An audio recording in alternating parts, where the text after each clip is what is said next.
Estamos con Claudia Piñeiro. Qué emocionante tenerte aquí en esta Muchas fría gracias. Bogotá. Sí, un poquito fría, pero muy linda. Sí, ay, sí, Bogotá es linda. Tiene esa ciudad densa, compleja, ¿no? Como que es demasiado tráfico todo el tiempo, pero Bogotá tiene lo suyo. Sí, ¿Tú vives en Argentina? sí, en ¿Cómo Buenos se...? Aires. En Buenos Aires. Ah, no, entonces tú estás acostumbrada. Ah, sí, al tráfico estoy acostumbrada. Claudia Piñeiro nació el 10 de abril de 1960 en Argentina. Es conocida por sus novelas policiales y sus obras teatrales que exploran temas sociales, políticos y de género. Su estilo se caracteriza por abordar temas sociales y políticos desde una perspectiva crítica, así como por la construcción de tramas intrincadas dentro del género negro y policíaco. Es una figura destacada en la literatura contemporánea argentina y su obra ha sido elogiada por la profundidad de sus personajes, su aguda crítica social y la maestría con la que desarrolla tramas complejas. Su debut literario ocurrió en el 2005 con la novela Tuya, la cual recibió el premio Clarín de novela. Desde entonces ha publicado varias obras que han obtenido reconocimiento internacional, como Las viudas de los jueves, adaptada al cine y galardonada con numerosos premios. ¿Cómo comienza tu relación con la literatura? Bueno, yo escribo desde que soy lectoescritora, o sea, desde muy chica siempre necesité la expresión a través de la palabra escrita. Lo que pasa es que en ese momento uno escribe sin saber qué es lo que está escribiendo. Cuando tuve que elegir mi profesión era justo en el momento de la dictadura militar en la Argentina, entonces se habían cerrado en la universidad pública las carreras humanísticas por un tiempito y finalmente terminé estudiando economía, que era una de las carreras posibles en ese momento. Yo hubiera elegido sociología probablemente, que no es literatura, pero que es una carrera más humanística y que creo que mucho de lo que escribo tiene una mirada sociológica. En casi todos mis libros la sociedad es un personaje más que un escenario donde se desarrolla la novela. Y entonces siempre escribí y lo que fui haciendo es buscar formas de escribir mejor, de acercarme a la literatura, ¿no? La primera es leer, o sea, nadie que no lee muchísimo puede escribir, entonces leer mucho para aprender de otros y para encontrar más allá del placer en lo que estás leyendo, ese mecanismo que hace que ese libro en particular te impacta de una forma tal, poder encontrar esos secretos dentro de las propias lecturas, ¿no? Y después hice muchos talleres literarios con maestros en Buenos Aires. Es muy común que escritores conocidos, importantes, den talleres literarios, así que hice taller literario con Guillermo Sacomano, que es con el que más tiempo estuve, pero con muchos otros también.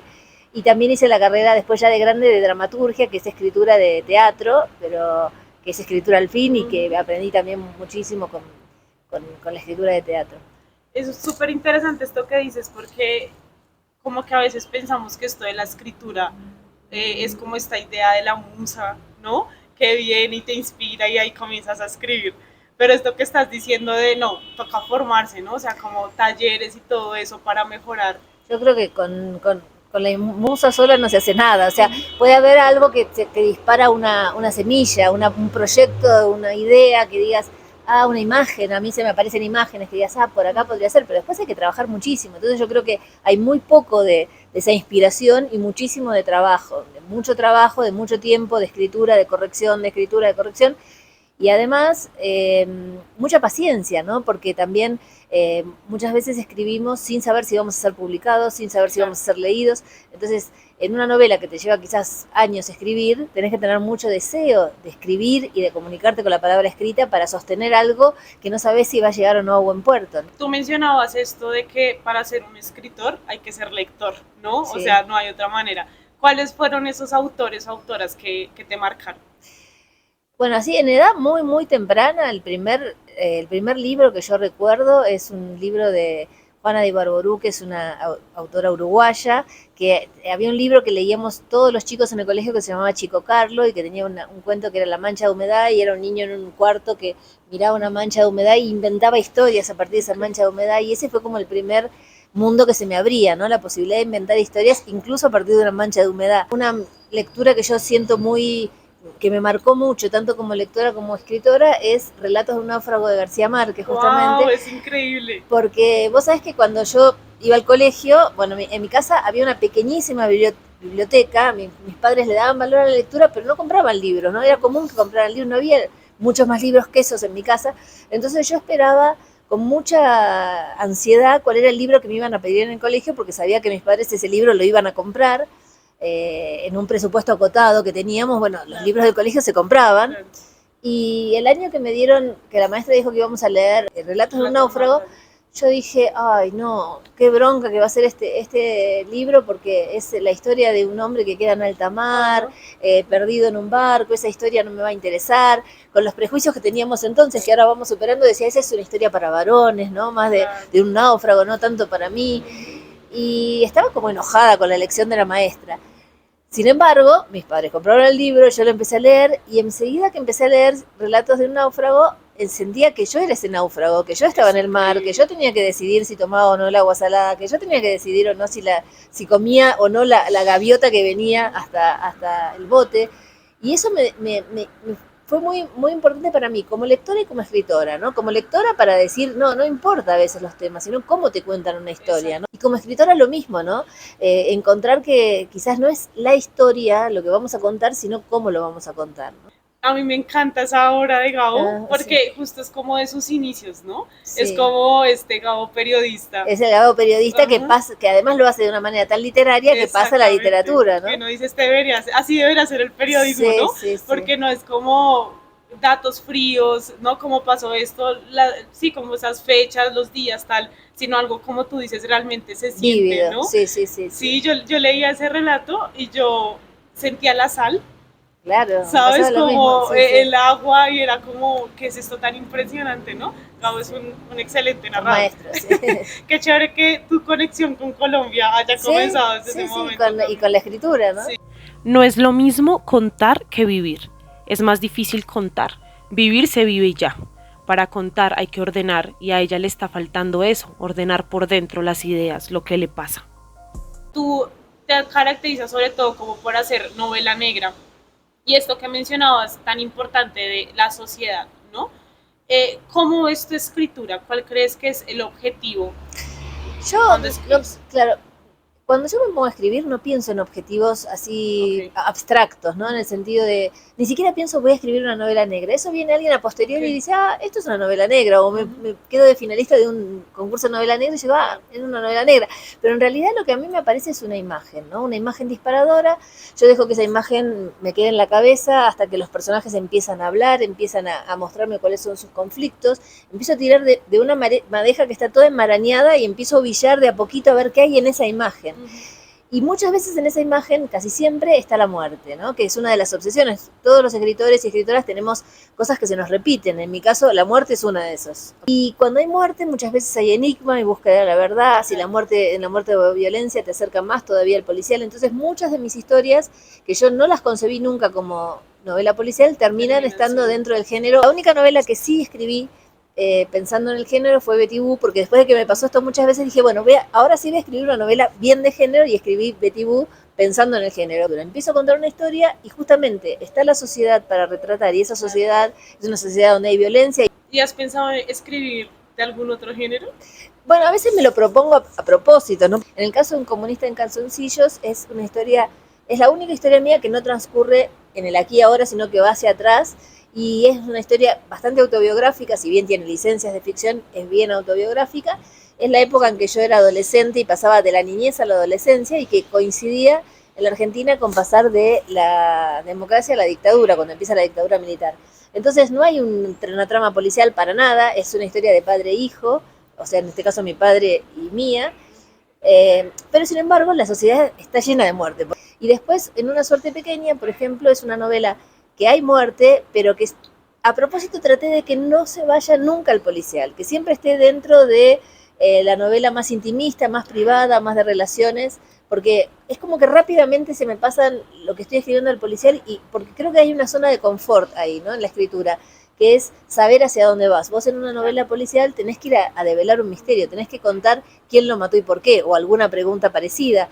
Entonces es como una zona de confort donde se me corren muchas veces las historias, y me traté de mantener todo el tiempo de este lado.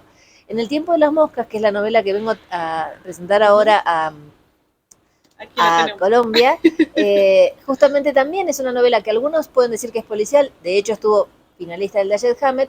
Sin embargo, las preguntas tampoco son las típicas preguntas del género negro, que sería quién lo mató y por qué, sino que son preguntas hacia el futuro. Hay dos mujeres que salen de la cárcel, que hay otra mujer que les propone una situación, un negocio, un trabajo que está en el borde de la legalidad o podría ser ilegal, entonces ellas tienen que dudar si lo hacen o no, y se dan cuenta que eso que les piden, que es contratarlas para comprar un veneno, es porque esta mujer quiere matar a alguien. Entonces las preguntas que nos hacemos como lectores es, ¿van a matar a alguien? ¿A quién van a matar? ¿Van a quedar implicadas? ¿Lo matarán finalmente? Entonces no son tampoco preguntas típicas del policial negro, porque son preguntas hacia el futuro, pero tiene características de novela negra en esto de un enigma, una búsqueda de la verdad y un asesinato, ¿no? Yo tengo un club de lectura y cuando les pregunto como, bueno, ¿qué cosas les gustaría leer? Catedrales, ha estado ahí. Sí, Tuyas, como queremos leer a Claudia, yo, ok, pero yo no soy mucho de novela negra, porque a mí me da cosa. O sea, como que yo digo, uy, como esa parte oscura, así. Sí. Conceptos súper claros de feminismo y de estas críticas un poco que haces también en tus obras. ¿Tú crees que la literatura tiene que responder al momento social que estamos viviendo? Yo creo que no toda la literatura. Hay escritores que escriben con historias que podrían transcurrir en cualquier momento. Incluso aunque ocurran hoy, podrían transcurrir en cualquier momento. Las historias que yo escribo, no. Las historias que yo escribo son historias atravesadas por el momento histórico, por el presente histórico. Entonces es imposible no hacerse cargo. Por ejemplo, en el tiempo de las moscas, hay periodistas que me preguntan, ¿cómo hiciste para meter todos esos temas que querías tratar en la novela? Y el camino no fue ese, no es decir, quiero tratar estos temas y los traigo a las novelas. El camino es, estas mujeres salen de la cárcel y se encuentran con un mundo que en los últimos 15 años cambió radicalmente para las mujeres, ¿no? Una de ellas era absolutamente machista, conservadora, y entonces tengo irremediablemente que traer esos temas para confrontarla a ella con esos temas, pero no porque yo pensé a priori quiero hablar de esos temas. Yo quería hablar de la situación de esta mujer absolutamente conservadora, machista, que mató al amante de su marido en aquella tuya y que ahora sale de nuevo a la sociedad después de cumplir con su condena y se encuentra con un mundo que cambió lo que cambió. Entonces los temas aparecen solos, porque son los temas que te encontrás vos, que me encuentro yo, que nos encontramos todas, ¿no? Siempre hay, uy, está delicioso, muchas gracias. Yo veía una entrevista tuya, creo que fue en Infobae, donde hablaban pues del tema del feminismo y de cómo se ha hablado tanto de eso que a veces ya es como un poco agotador o ya mejor no queremos como hablar más de ese tema. Y tú decías en esa entrevista como que debería darnos más pereza que sigan ocurriendo el tipo de cosas que ataca, digamos, de cierta manera el feminismo, ¿no? ¿Por qué crees que es importante seguir escribiendo de estos temas? Yo creo que son temas que no están resueltos, ¿no? Y que si bien avanzamos muchísimo en muchos aspectos, no todo lo que deberíamos haber avanzado. Quiero decir, sigue habiendo feminicidios. Ayer en España mataron a 3 mujeres en feminicidios. En mi país matan todo el tiempo mujeres en feminicidios. Me imagino que en Colombia también, en México también, en todas partes, ¿no? Entonces, mientras siga pasando eso, hay muchas cosas para decir. Mientras las mujeres no sigan ganando el mismo sueldo que los hombres por el mismo trabajo, hay mucho para decir. Mientras las mujeres estén aportando trabajo gratuito a la sociedad, que no se reconoce, también hay mucho para decir. En la Argentina, en uno de los últimos, no sé si después hubo otro estudio, pero uno de los últimos estudios sobre las variables macroeconómicas, había salido que el 21% del Producto Bruto Interno argentino es trabajo gratuito de las mujeres, ya sea cuidando a tus hijos, a tus maridos, a tus padres, a quien sea, ¿no? Todo ese trabajo que durante muchísimo tiempo se nos hizo creer que era amor y que era nuestra obligación y que éramos las únicas responsables de esa situación, hoy sabemos que no. Entonces tenemos que ver cómo compensamos estas situaciones, cómo ayudamos a las mujeres que tienen que hacerse cargo de esto, cómo los hombres también se hacen cargo de esto, cómo el Estado se hace cargo de algunas cuestiones que no deberían estar solamente en nuestra cabeza, ¿no? Si no, la mujer sus 24 horas las reparte entre demasiadas cosas y queda poco tiempo para tener otro tipo de satisfacciones o de esparcimiento o de escribir una novela si tenés ganas. O sea, hay un montón de cuestiones que a las mujeres se nos hacen más difícil. Todo eso sigue existiendo. En muchos países no existe todavía el aborto, en muchos países, porque nosotros hablamos desde un lugar occidental, ¿no? Pero en muchos países sigue habiendo ablación de clítoris, las mujeres no pueden estudiar, las mujeres se tienen que quedar encerradas dentro de su casa y dependen en todo del marido o del padre. Bueno, todas esas cuestiones no pueden ser. ¿Cuál es la diferencia entre una mujer y un varón? O sea, o alguien de una comunidad LGTB+. O sea, no puede ser. Ahora, ¿qué pasó? Hemos hablado de todo esto y hay mucha gente que se cansó y no nos quiere escuchar más. Y uno dice, ¿pero por qué? Si nosotros todavía necesitamos seguir luchando. Entonces, nosotros tenemos que saber que esas batallas todavía tienen que seguirse dando. Ahora, también tenemos que ser inteligentes de que en determinados momentos hay que ver cómo se dice y cuánto se dice. Muchas veces la política nos usa también para sacarse sus problemas de encima, ¿no? Dicen, bueno, tal político no logró lo que quería lograr porque se ocupó solamente del lenguaje inclusivo de las mujeres. No logró lo que tenía que lograr en las otras cuestiones porque no lo hizo bien, no porque se ocupó de los derechos de las mujeres. Pero nos usan muchas veces como chivo expiatorio, ¿no? Y como, bueno, estamos hartos de escuchar estas cosas de las mujeres, ahora hablemos de otra cosa. Nosotros también estamos hartas de que durante tantos siglos hayamos sido ciudadanos de segunda. Pero vuelvo a decir, para mí son asuntos que no están terminados, por los que tenemos que seguir peleando, pero que también tenemos que ser inteligentes de cómo lo planteamos, cuándo y de qué manera, ¿no? La soledad es un estado interior que puede practicarse incluso estando con otra gente.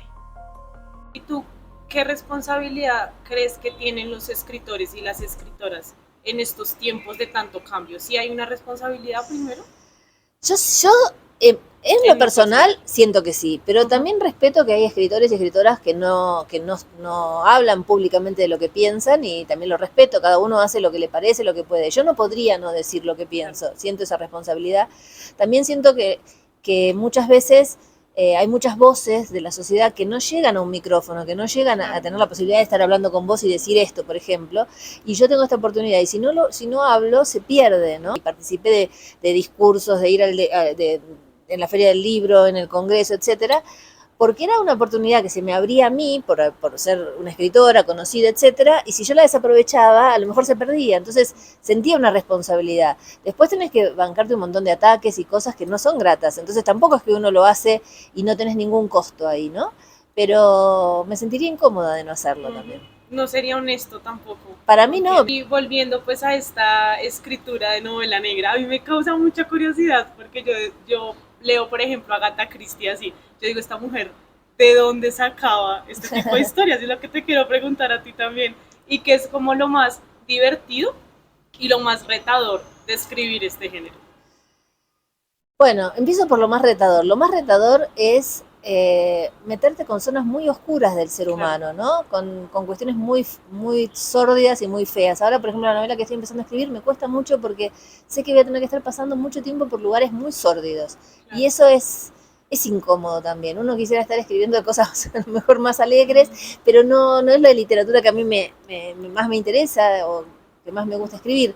Entonces, existe esa incomodidad, ¿no? Esa incomodidad de estar meses, años sumergida en un ambiente de una sordidez muy fuerte, ¿no? Según la historia que estás contando. Esta historia del tiempo de las moscas, si bien tiene algo de policial, también tiene mucho humor. Entonces no me produjo eso, porque había tanto humor para contar que eso me hacía sentir cómoda. Pero hay muchas historias negras que no las podés contar con humor y que lo que contás es muy sórdido, y entonces te sumergís en un tiempo, en historias muy duras, ¿no?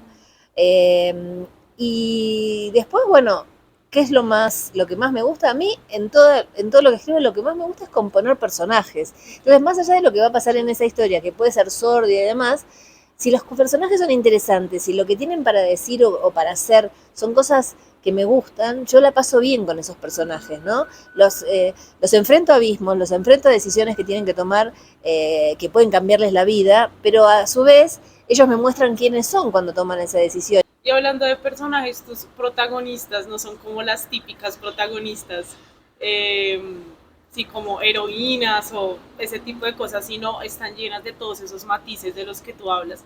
¿Cuánto de ti hay, por ejemplo, en Inés, que tenemos en este libro? Yo trato de a todos los personajes, a los que me gustan y a los que no me gustan, incluso a la mala de esa novela, a todas prestarle cosas mías, porque entonces siento que son más reales, ¿no? Quizás a mí no me pasa lo que le pasa a Inés, o no me pasa lo que le pasa a la señora Bonnard, pero a lo mejor alguno de sus sentimientos yo los reconozco, ¿no? Entonces, yo no siento que yo sea Inés, ni que sea la señora Bonnard, ni que sea la Manca, pero todas tienen algo mío. Y yo además, como escritora, tengo que poderme poner los zapatos de esos personajes y caminar con esos zapatos. Aunque no me guste la señora Bonnard, tengo que poder entender por qué ella hace lo que hace. Porque si no terminás escribiendo personajes muy maniqueos, ¿no? El bien y el mal. Y nadie siente excepto que seas un psicópata, que vos haces cosas que están mal. Siempre te convences que lo que estás haciendo es por el bien tuyo o por el bien de alguien, a pesar de que estés haciendo el mal, ¿no? Entonces, entender esas cabezas es muy importante. En Catedrales, por ejemplo, que vos lo nombraste, que es una novela coral donde cada personaje cuenta qué sabe y qué le pasó a él con la muerte de Ana, que es una chica que aparece quemada y descuartizada en un terreno baldío 30 años atrás. Cada personaje, algunos eran horribles, y sin embargo yo tenía que entender por qué esa persona no se sentía responsable de lo que le había pasado a Ana, si bien yo quizás desde afuera podía decir, no, pero es bastante responsable de lo que pasó. Pero como hablaban en primera persona, o hablan en la novela en primera persona, tenía que poder entender qué pasaba por esas cabezas para que hicieran lo que hicieron, ¿no? Claro. Yo te agradezco mucho porque yo soy una lectora de personajes. A mí no me interesa si van a comprar el pan, o sea, cualquier cosa, desde que sean esa profundidad que es tan impresionante de uno abrir un libro y leer y encontrar toda esa tridimensión en los personajes. A mí me parece una cosa maravillosa. Esa palabra es clave, ¿no? Hay personajes planos y personajes tridimensionales. Mi mamá me hubiera dicho, con los hombres es más peligroso un ramo de flores que una cachetada. Como mencionabas, estamos aquí reunidos porque Claudia tiene nueva novela que es El tiempo de las moscas. ¿Qué nos podemos esperar de esta novela? Bueno, es una novela, como dijimos antes, que tiene algo de noir, pero muy raro, porque es un noir a futuro, ¿no? Preguntar, bueno, ¿qué van a hacer estas mujeres? ¿Van a matar a alguien? ¿Van a hacer lo que le pide esta mujer y van a terminar presas otra vez o no? Hay una aventura, es como un llamado a la aventura de estas dos mujeres, pero a su vez hay mucha reflexión sobre temas del movimiento de mujeres y el feminismo hacia adentro, porque hay un coro de mujeres, el coro de mujeres en la tragedia griega funciona mientras estás sucediendo la tragedia en el escenario, aparece un coro que representa a la comunidad y que opina sobre lo que está pasando. Acá este coro de mujeres opina sobre lo que le pasa a Inés y a la Manca, y son voces diferentes, todas dentro del feminismo, pero algunas muy activistas, otras menos activistas, unas que están de acuerdo con una cosa, otras que no están de acuerdo. Entonces se da como una conversación hacia adentro, ¿no? Con temas que tienen que ver con el lugar de la mujer en el mundo, el trabajo de la mujer, el feminicidio, la maternidad, la transición de género. Todos esos temas aparecen en el coro, se conversan, y estas mujeres, al ver lo que le pasa a Inés y a la Manca, van de lo que le pasa a ellas a lo personal de estas mujeres y de lo personal a lo político. Entonces se hace toda una conversación como si fuera una asamblea de mujeres. En esa asamblea, además, yo cito autoras como puede ser Judith Butler o Rita Segato o Vivian Gornick, que las cito con nombre y apellido porque lo tienen y tengo que poner de dónde salió esa frase, pero que en el juego de la Asamblea de Mujeres son una voz más, donde todas opinan, es una forma de hacer política muy distinta a la política masculina, donde hay un líder que decide si no se ponen de acuerdo. Acá hay una asamblea, todas opinan, todas conversan, se llega a consensos y se vota. Así que bueno, todo eso pueden llegar a encontrar en la novela. ¿Será que ya para terminar nos puedes leer la primera página? Bueno, ¿cómo no? Un pasillo la conduce a otro. Cada tanto Inés se escucha que alguien la saluda, pero ella no mira, no se da vuelta, solo levanta la mano a la altura de su cabeza y la baja luego. Repite ese mínimo gesto cada vez que escucha su nombre, intentando ser amable. Sospecha que si mirara podría quebrarse y no quiere que la última imagen que quede de ella en ese lugar sea esa, la de una mujer que llora. Prefiere que la recuerden como una mujer amable. Temprano, por la mañana, ya se despidió de la Manca, y en el almuerzo volvieron a estar juntas, pero en silencio, porque todo lo que tenían para decirse lo habían dicho en privado, o no lo dirían, al menos por el momento. Inés, porque para poder decir algo hay que atreverse a pensarlo. La Manca, porque sabe que hay temas que a su amiga la asustan, y si hay algo que ella no quiere, es asustarla. Inés avanza escoltada por una agente penitenciaria a la que apenas conoce. A ella le habría gustado que hoy la acompañara otra, alguna de aquellas con las que compartió tantos años ahí dentro. 15. El bolso que carga no llega a pesarle en el hombro. Regaló la mayoría de las pocas cosas que tenía. Siente que está a punto de nacer por tercera vez. La primera vez cuando la parió su madre. La segunda cuando mató a Charo o Tuya. La tercera cuando se abra la puerta y esté libre. Una nace desnuda, así que ¿para qué llevar nada? Eso pensó cuando le dijeron que preparara sus cosas, cuando supo que se iba. Eso piensa ahora, una nace desnuda. Wow. No, ahí ya quedamos súper picados para continuar la lectura. Claudia, muchísimas gracias. Muchas gracias a vos.